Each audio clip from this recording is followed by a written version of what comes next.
You want me to be the bad guy? Fine. Now I'm the bad guy. Welcome to MsMojo, and today we're counting down our picks for the most interesting and little-known facts about iconic Disney villains. Some spoilers to come. The most beautiful girl in town. I know, That makes her the best.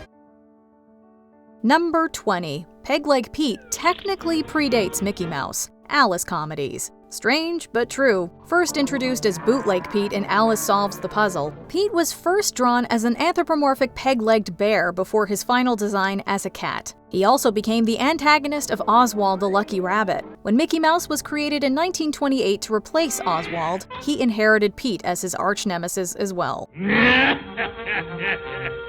Pete became responsible for stealing away Minnie Mouse, among other shenanigans. Pete proved to be the most versatile of all the Disney villains, however, with much more sympathetic iterations of the character. The more you know. Hey, my son respects me. Yeah. Check the map, goof. Number 19. King Candy was inspired by the Mad Hatter, Wreck-It Ralph. The seemingly benevolent ruler of Sugar Rush turned out to be a much darker character in this 2012 film. Get off of my truck! Hey! What, are you crazy?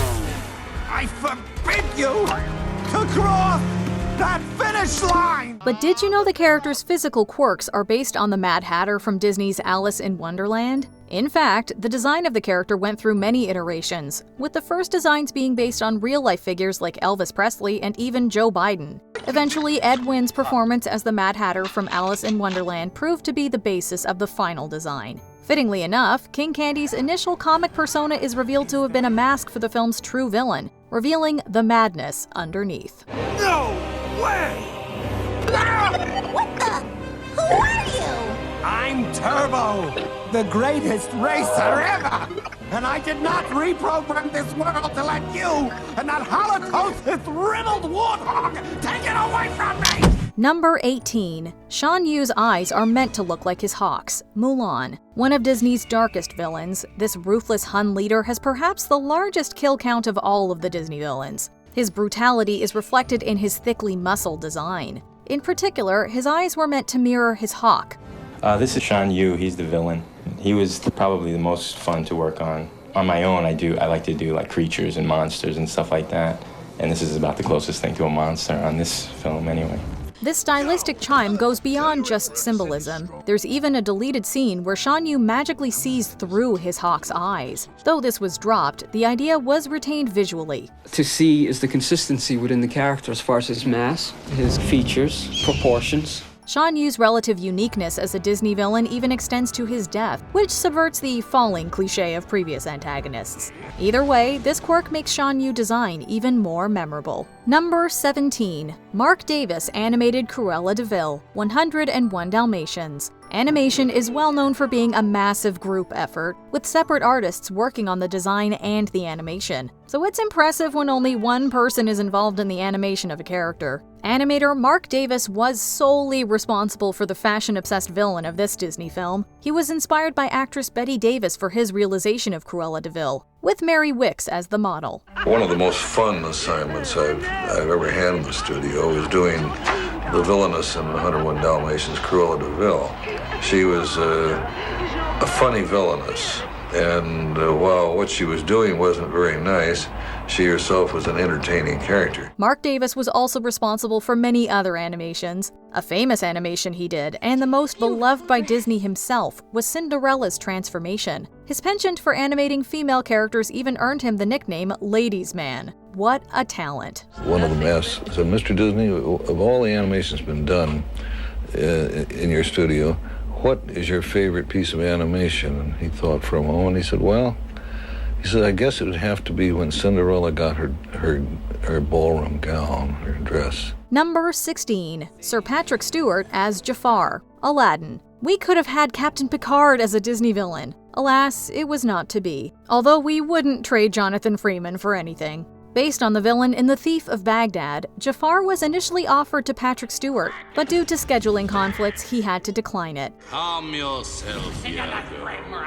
Soon I will be Sultan, not that addle-pated twit. Stewart went on to express regret for turning down the role, amongst various other Disney roles, as Jafar became one of Disney's most beloved villains. Jonathan Freeman eventually came to voice the role, an iconic performance on all accounts. Calm yourself, Iago. Soon I will be Sultan. It's time to say goodbye, Prince Abubu. Trust me, my pungent friend. You'll get what's coming to you. Still, we mourn for what could have been. Number 15. Ursula's Family Matters, The Little Mermaid. Though in the original animated film, Ursula is seemingly a rogue sea witch, this nautical baddie was originally imagined as having some familial connections to our protagonist. And in further adaptations of the story, that vision was ultimately realized. In both the Broadway musical and the 2023 live-action film, Ursula is actually King Triton's younger sister, which would naturally make her Ariel's aunt. Ursula! Let her go. Forget it, big brother.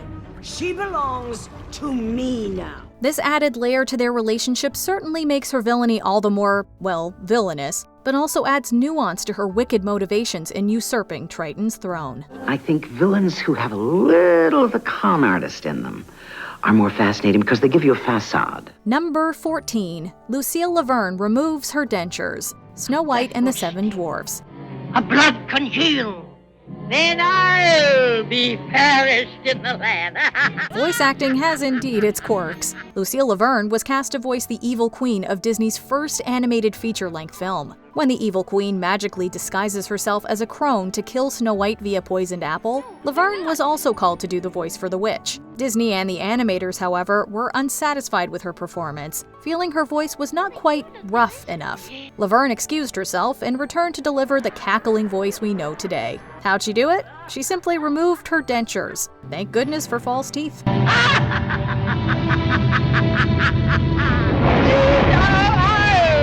Be perished in the land. Number 13. Be Prepared was sung by two singers, The Lion King. This is no less than Disney legend. Among all the lauded English actors that were considered for the role, including Alan Rickman and Patrick Stewart, Jeremy Irons was cast as the voice for the villainous Scar. Although initially reluctant, Irons had a profound influence in the direction of the character. Perhaps you shouldn't turn your back on me.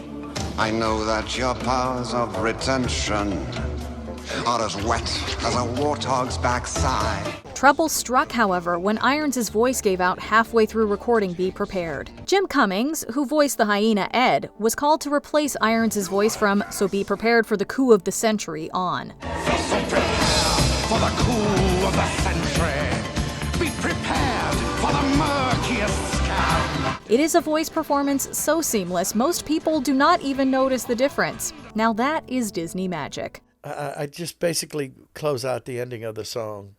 I don't believe Jeremy ever says the words "be prepared," but he does all the talking. I know that your powers of retention are as wet as a warthog's backside. Number 12. Magic Mirror on the Wall, Snow White and the Seven Dwarfs. Is there any phrase from Disney more instantly memorable than mirror, mirror on the wall? Except that isn't the actual phrase. That's right, we've all fallen prey to the Mandela effect. In Disney's Snow White and the Seven Dwarfs, the evil queen distinctly addresses the magic mirror as simply that, magic mirror on the wall. Strange, but true. Magic mirror on the wall. Who is the fairest one of all? How did we get mirror, mirror? It turns out that the original fairy tale used mirror, mirror, which no doubt proved to be the stickiest phrase of the two. Also, the power of doubling a word is great indeed. Magic mirror on the wall. Who now is the fairest one of all? Number 11. Green is always associated with villains. Various. Color theory is very important when it comes to design and animation, for obvious reasons. In the case of Disney, we have seen red, purple, and black be closely associated with villainy, the most obvious being Aladdin's Jafar. A snake am I. Perhaps you'd like to see how snake-like I can be. But a little-known color also associated with villainy is green. Usually symbolizing life and wealth, green can also symbolize envy and jealousy, common traits of villainy. The particular sickly shade associated with Scar and Maleficent is reminiscent of poison and toxicity. Stand back, you fools!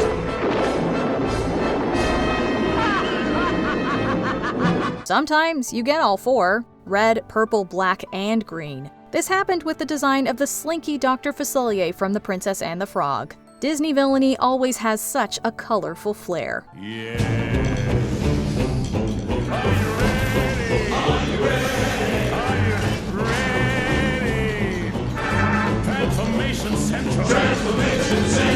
Number 10. What Scar's real name is: The Lion King. The villain in The Lion King is known simply as Scar in the film, and he has a laceration on his face to match the moniker. But have you ever wondered what his real name is? Surely his parents didn't name him Scar. Here's my little secret.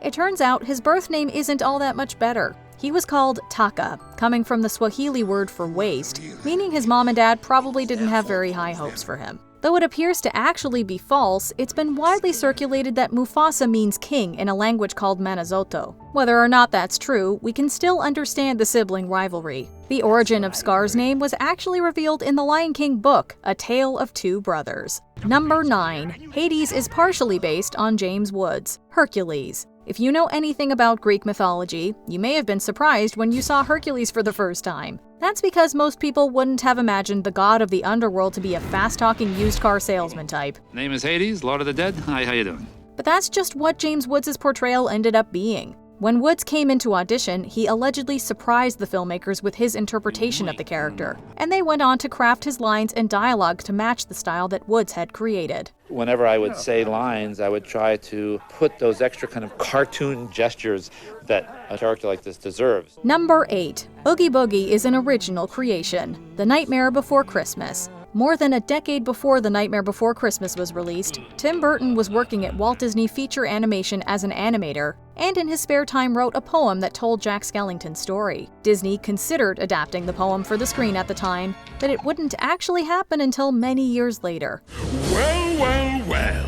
What have we here? And if you read over the initial work, you'll notice that the main antagonist of the film, Oogie Boogie, doesn't make an appearance. He was only created later, specifically for the movie. Number 7. Cruella de Vil was supposed to make a comeback: 101 Dalmatians. Disney has written a lot of great villains over the years, but many would argue that this one is their very best creation. I don't care how you kill the little beast, but do it! And do it now! Cruella de Vil has been frightening children since her debut in 101 Dalmatians in 1961. But did you know there was once a possibility that she would be the baddie in another animated Disney flick? Some sketches from the 1970s show that filmmakers once debated having Miss de Vil be the antagonist in The Rescuers. Admittedly, Madame Medusa isn't nearly as compelling, so this could have been a really great idea. On the other hand, you could also argue that having a different villain helped distinguish the film. Number 6. The same actor voices Captain Hook and Mr. Darling, Peter Pan.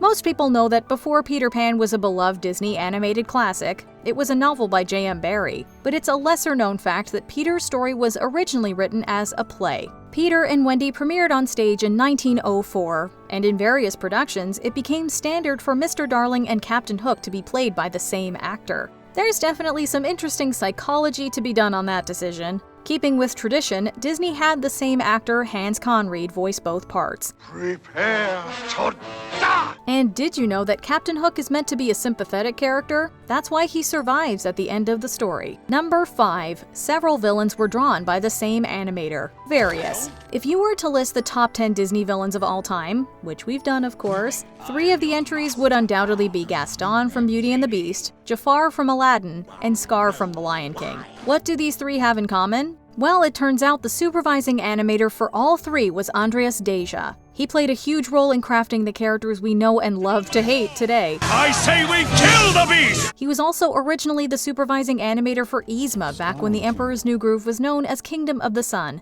But once the film got its infamous overhaul, Dale Bear took over. Number 4. Mother Gothel had a unique death, Tangled. If you've seen enough Disney animated films, you know they can be a tad formulaic, especially when it comes to how their villains are disposed of.